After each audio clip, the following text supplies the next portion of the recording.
Buenos días y bienvenidos a todos.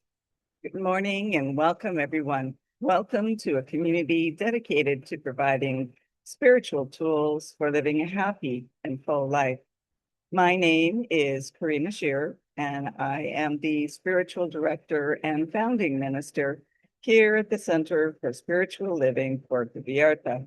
If you would like to join us for the live Zoom meeting, please contact me for the link and password or check our website, www.cslpv.org, and you'll find the link on the weekly talk section. Today is Sunday, July 5th, 2026. So I hope everyone has had a safe and enjoyable week as we had Canada Day and America's birthday this week. So this month, we are starting a new topic called Whole, No Matter What. And today, our topic is No Bad Parts. The suggested reading for this month is a book by Hempel Prentice called What It Takes to Heal, How Transforming Ourselves Can Change the World. So at this time, I'd like to once again welcome everyone, including those that are new to our teaching and to our center in Vallarta, whether you are here on the live Zoom meeting or watching the replay at a later time. Here we teach a philosophy that honors all faith traditions. So whatever path you are on, know that it is the right one for you. Everyone is welcome here. We teach the philosophy called the science of mind. It's a teaching based on new thought and ancient wisdom, where we offer spiritual tools and principles to promote personal growth, and we honor diversity in all aspects. When Dr. Ernest Holmes founded this teaching in the 1920s, he had studied both Eastern and Western spiritual texts in order to create the science of mind, which focuses on the individual use of thoughts and this powerful thing called the mind. When asked to provide a concise definition of the teaching, he replied that it is a correlation of laws of science, opinions of philosophy, and revelations of religion applied to human needs and aspirations. So each week, we offer a service with an inspirational message. We offer the Zoom meeting at 10 a.m. and meet in person Sundays at noon. And after each service, whether it's online or in person, hang out with us afterwards to enjoy a cup of coffee and some great conversation with like-minded people. And now, as we do each week, let's review our purpose, vision, and mission statements. We have a grand purpose here each week, and that is to awaken and celebrate diversity and to love and serve our community. We do this by means of our vision, creating the life you desire. And this is supported by our mission to provide spiritual tools for personal growth and transformation. And more on all of these can be found on their own drop-down menu on our website. So now, join me in a spiritual mind treatment or affirmative prayer. As you know, spiritual mind treatment is always done in the first person. So I invite you to gently close your eyes and take these words as your own, if you so choose. I am open and receptive to my good. There is one universal creative intelligence, spirit, divine lover, and divine giver. I am one with spirit. All that it is and has, I am and have. There could be no apartness or separation, for we are one in spirit, soul, and body. I keep my consciousness stayed on the truth of my being, I am open and receptive to the good that there is for me.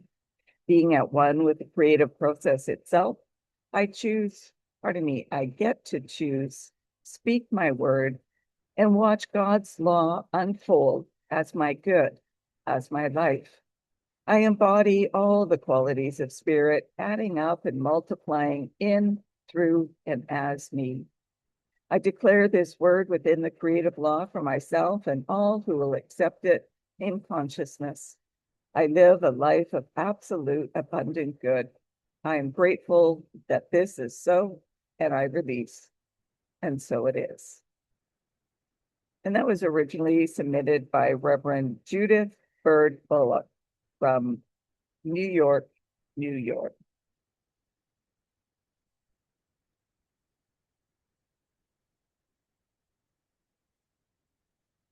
In the Mark Nepo book, The Book of Awakening, Having the Life You Want by Being Present to the Life You Have, Nepo wrote, "We are born with only one obligation, to be completely who we are.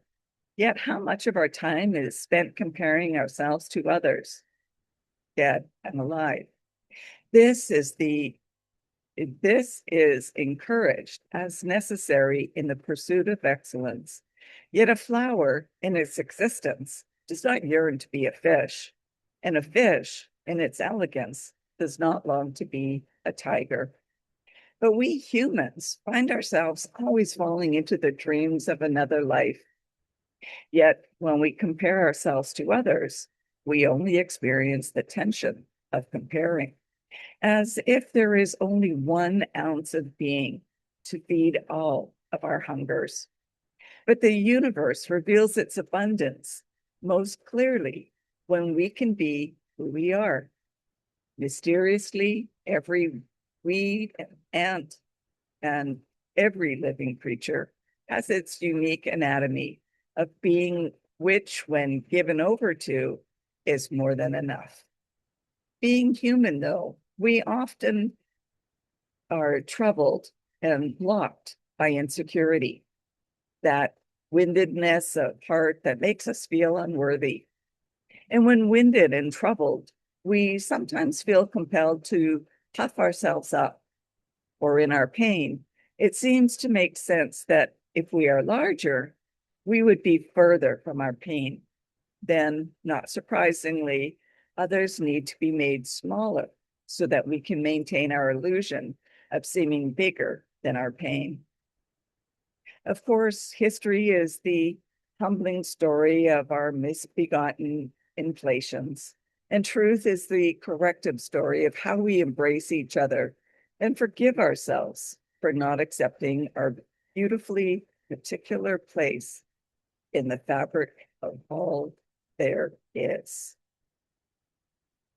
So the truth is, each of us is already perfect wholeness. Who you are in this very moment is exactly who you are meant to be. Wholeness isn't something that we must chase or earn. It's something that we are called to recognize within ourselves. As Ernest Holmes reminds us, there is that within every individual which partakes of the nature of the universal wholeness. Our soul will never change or violate its own nature. All the denying of it will never change it. All the affirming of it will never make it more than it is. So this month, we explore the idea that we are whole just as we are. We begin by embracing the truth that there are no bad parts of us. Every part deserves acknowledgement and honor. And Ernest Holmes wrote this: "The individual subconsciously knows or believes much about themselves that contradicts their true spiritual nature.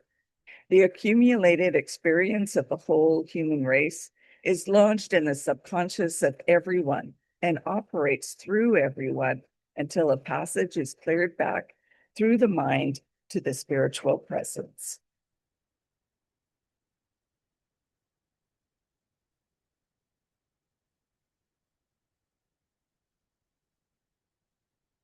And in Holmes' Reader on Meaning, Holmes wrote this: "The road to self-discovery often calls for clearing away of the underbrush of ignorance, fear, superstition, and sense of isolation, which have made us feel we are unworthy, unheld, and lost. In the divine presence of good, salvation is unnecessary, but self-discovery is essential. We do not have to save that which we lost. We merely discover that which needs to be found. We are each inherently whole and perfect, just as we are, without needing to change any aspect of ourselves. This is because if God is everything, then all parts of us are sacred. At the same time, we teach that we can change our lives by changing our thinking. And that principle is not bound by precedent. If we are whole, perfect, and complete, just as we are, then why the need for change? Well, Ernest Holmes writes that our word does not restore wholeness, it reveals it. Our inherent nature is wholeness because we are each unique manifestations of the divine. However, as children, we learn through our families, educational system, religious teachings, the larger culture in which we live, and our local culture, what is right and good. We learn which behaviors get rewarded and which get punished. So we learn to hide those parts of ourselves that are not rewarded. In addition, if we grow up in a family or environment where there is strife, chaos, or trauma, we may learn ways of coping that keep us safe. The hidden parts and the coping mechanisms are often not conscious, but they affect our lives as adults. When we seek to change our lives by changing our thinking, we often get stuck. Having multiple parts is not a sign of illness. We all have multiple parts. For example, if you think about taking on something new, one part of you might say, yes, let's do this. And another part might say, whoa, slow down. You don't know what you're doing. Holmes wrote this: "We all seek to become whole. Our apparent unwholeness is not understanding that part of us which already is whole, and our search for it is occasioned by the fact that something is always telling us that it is there."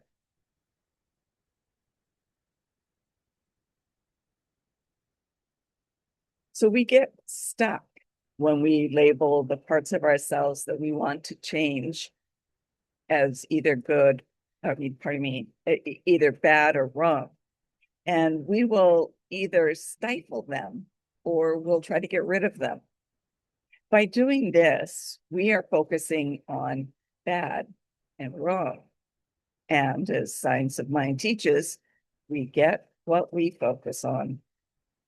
What if, instead, we start from the premise that we are already whole, just as we are? What if, instead of rejecting or hiding some of our parts, we honor them for how they have served us and or kept us safe? Richard Swartz, in No Bad Parts, Healing Trauma and Restoring Wholeness with the Internal Family Systems Model, writes that by listening to our troubled parts, rather than fighting them, we might discover They had their own stories to tell about how they took on protective roles to save us. And Ernest Holmes wrote this: "The unity of good is a revelation of great importance, for it teaches us that we are one with the whole and one with each other."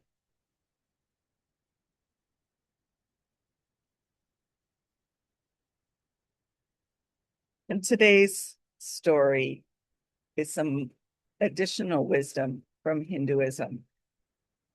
The Isha Upanishad opens with a profound teaching on wholeness. That is whole, this is whole. From the whole becomes manifest. From the whole, when the whole is taken away, the whole still remains. And this ancient Hindu teaching does not treat wholeness as static or passive. Wholeness gives birth to expression. The infinite becomes visible through the finite without ever being diminished. In the same way, our spiritual completeness does not eliminate growth. It makes growth possible. We are not trying to become acceptable to God. We are allowing the fullness of God within us to become more visible as healing, wisdom, love, creativity, and freedom. Holmes wrote this: "Every person represents an individualization of universal wholeness, the love, peace, joy, and freedom of spirit. We have a divine right to be the masters of our own fate. We have a divine right to rise above fear, impoverishment, and disease. We understand that the power of the Spirit expresses through every atom of our being now, this moment."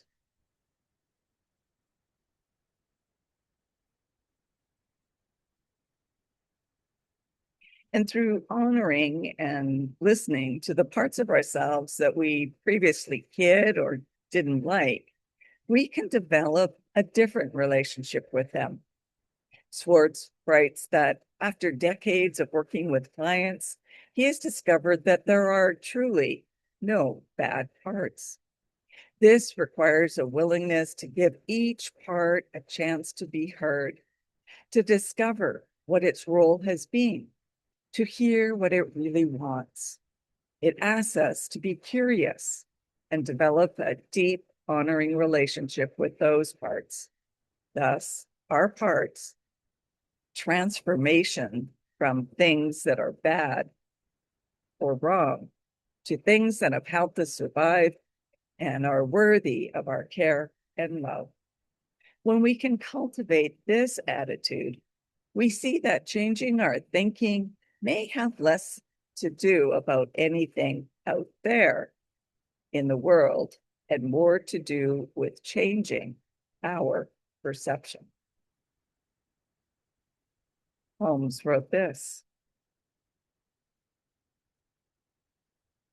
"When one separates themselves from the divine fire, they become an isolated spark. We are strong only when united with life. As soon as our consciousness is detached from spiritual wholeness, we can no longer draw from that inexhaustible reservoir of eternal existence. So we become exhausted. There is nothing to fall back upon."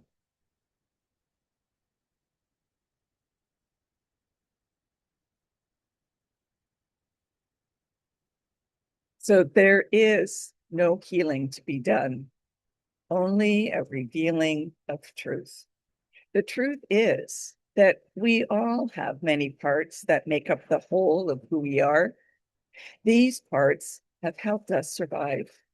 And by learning to honor and listen to these parts, we can begin the work of uncovering the wholeness that already exists as us. Compassion, curiosity, and love help us cultivate a conscious relationship with these parts. So as you think about your life, what parts of yourself have you hidden? And what parts of yourself do you reject? Take some time to think about this and journal about it. And as you discover and write about these parts, can you cultivate compassion toward them? Get curious and ask what this part wants. What would it do if it didn't have to protect you? For example, if one of your parts is an inner critic, perhaps if it didn't have to protect you, it would be your biggest cheerleader. So this week, take time to notice what happens when you have a decision to make. It might be a small decision, like what to have for dinner, or a big decision, like whether you should stay in a relationship. Notice what parts of you gets involved in the decision, and notice what they are saying to you, and then notice how that feels in your body. Try to honor each part and what it is saying, and then thank it for its role in helping you to decide. So tomorrow, July 6th, is the Dalai Lama's 91st birthday. He was born in a small village in northern Tibet. The 14th Dalai Lama, Tenzin Gyatso, was recognized at age 2 as the reincarnation of the 13th Dalai Lama and was formally enthroned in 1940 at age 4 and assumed full political power at age 15. He fled Tibet in 1959 to Dharamsala, India. And as a spiritual leader of Tibetan Buddhism, he has taught compassion, mindfulness, and interfaith harmony, and received the Nobel Prize in 1989 for his nonviolent struggle for Tibet. He said, "My religion is very simple. My religion is kindness." And Tuesday, July 7th, is World Chocolate Day. The ancient Mayans called chocolate, or cacao, the food of the gods. Consumed in sacred rituals, cacao was believed to open the heart and connect people with the divine. Even today, modern cacao ceremonies are practiced as heart-centered meditative rites. Chocolate embodies a paradox: bitter and sweet, dark and light, grounding and uplifting. In that way, it reflects the spiritual journey, a mingling of joy and struggle, longing and fulfillment. We offer chocolate as a gift, a peace offering, a gesture of love. It connects us. So I'll leave you with this quote. Not all who wander are lost. Many of them are just looking for chocolate. And that takes us to our affirmation for the week. I embrace and honor all of who I am.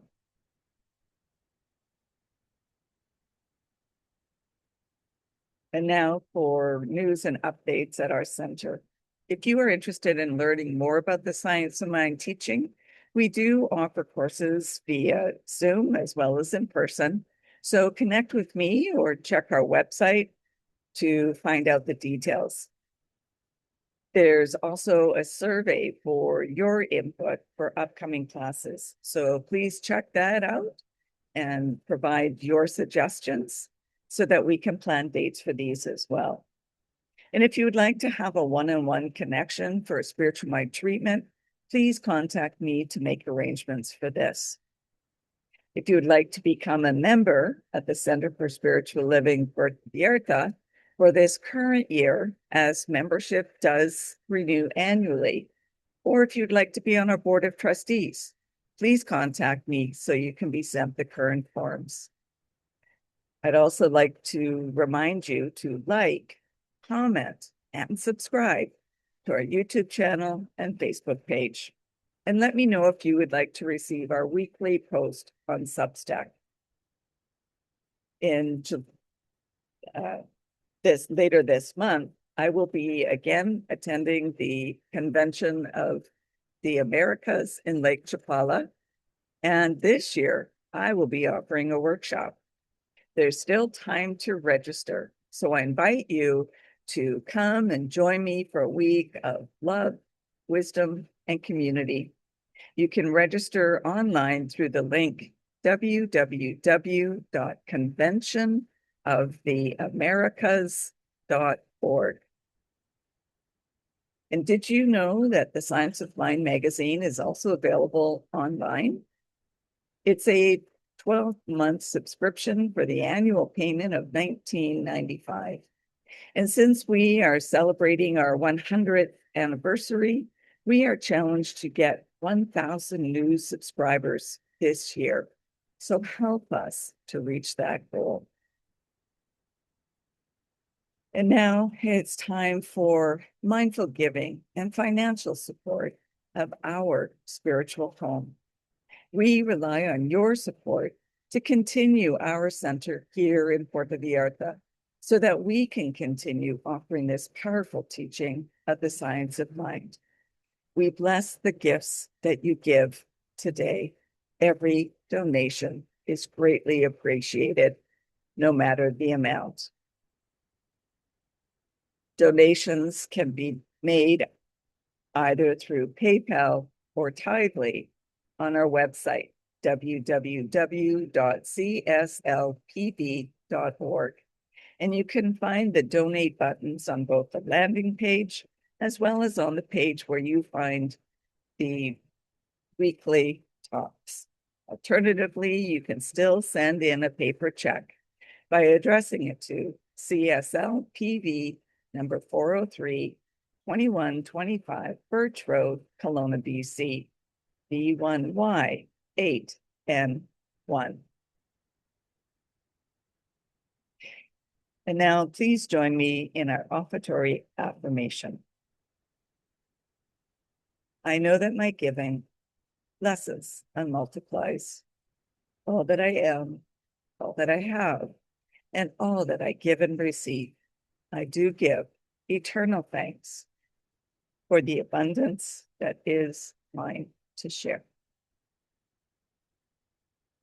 So thank you for coming and sharing this time together.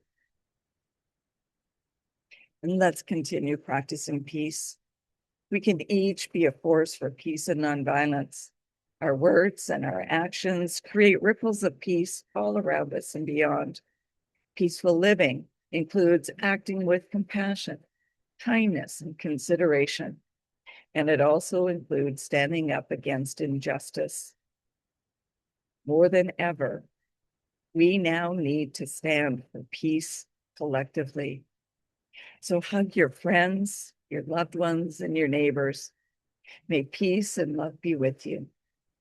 Blessings to all. Namaste.